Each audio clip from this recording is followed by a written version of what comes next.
आपने एक बार अभी रिसेंटली बताया था इंटरव्यू में that Gen Z participation has also been increasing a lot in mutual funds.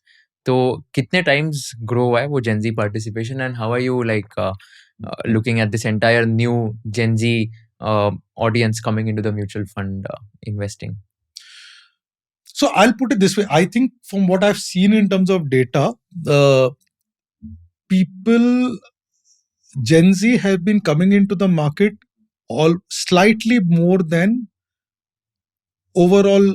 So for example, if the industry has added maybe 1 crore unique, so industry has probably grown from 4.5 crore investors to 5.5 crores. The percentage of Gen Zs in 4.5 crores is not materially different from percentage of Gen Zs in 5.5 crores.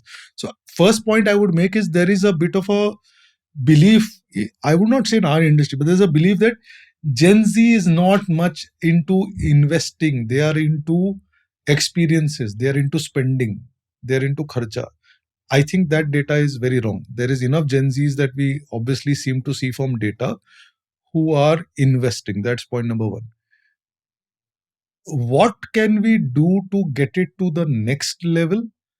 I think is to engage with them through ways and means which are different from traditional.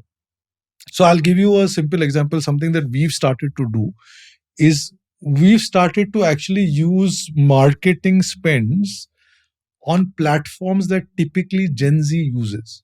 So the argument is that classical thinking would have been, chalo, I'll do on the financial newspapers, I will do it in the financial websites, etc. I'm not sure Gen Z is going to those places to consume content, right? So, but Gen Z is obviously going to order stuff on the online grocery portals and so on and so forth. So, find a way to engage with them at that point. The second reality I've discovered is that Gen Z is consuming information and deciding which investment is good, which fund is good, in ways and means that we are unable to figure out. So we, for example, for the last 1.5 years, I can tell you at our fund house have been measuring something called share of voice, which is across any platform, social, mainstream, whatever. How is our brand? How is our fund? How much share of voice are we getting? And I'm almost seeing a direct correlation between an increase in share of voice and an increase in Gen Z participation.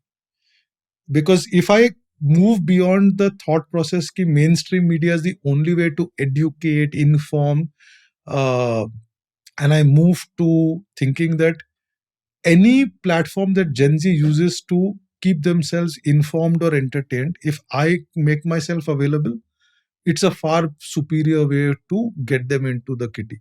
There's a lot of work to be done in that regard. I don't want to pretend here to say that, oh, actually, surprisingly, Gen Z बहुत invest कर रहे हैं. वो नहीं, that's still a time frame. The second slightly different thing I would talk about is, I think Gen Z looks for a hook. I think SIP is that hook. So I think the way SIP has got accepted, and it also talks to what Gen Z, you go to a Gen Z and you start discussing how आपको 5 लाख रुपया invest करना है or 2 lakh invest करना है, or somebody whose first job or second job, he or she is earning 6 lakhs, 8 lakhs, 9 lakhs, 12 lakhs. You are almost alienating them, saying that you are discussing something that is not relevant to me. But you start discussing ki boss, start with a 10,000 buck SIP, 5,000 buck SIP. There's a lot of resonance. And I know Amphi is also spending kafi energy on this, because then you move beyond the typical traditional advertising in mainstream media with partnerships with, the large platform players, do a lot of ground level activation. Biggest thing that I think, Kushal, jo missing hai na, which I don't know how we can fix, is the education or finance literacy in late, I would say, secondary schools and colleges. If we are able to find solutions for that, I think that will do far more for Gen Z than anything else. Like I was just discussing before we started this podcast. I mean, yesterday, I spent an hour and a half on a Sunday morning, and this is something I just do as a I would say as a way of giving back, right? I just addressed a bunch of 16, 18-year-olds for an hour and a half on investing. I didn't discuss कौन सा fund diversified. मैंने उनको सिखाया कि boss inflation क्या चीज होता है, how it will change your life over the next 15-20 years.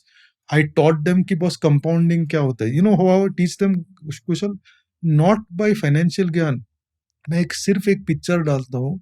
I show them 25 पैसे का कॉइन, 5 पैसे का कॉइन, 10 पैसे का. मैंने कहा जब मैं आपका एज था ना, मैंने ये कॉइन देखा है, right. And next is shows 2 rupee note, 1 rupee note, 5 rupees. मैं बोला some of you may have seen this note.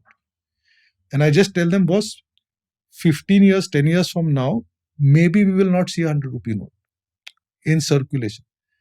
And the only way you counter that is by investing in stuff that is able to compound, right? I mean, these are the ways you teach these people. And then the final, which we have discussed in this podcast, I tell them, was aapka sabse important advantage is somebody has taken the time to tell you this today. जब मैं when I was 18 किसी ने मेरे को कहा नहीं था. Fortunately for me, I learnt it at home because my dad used to do it, but so many people don't.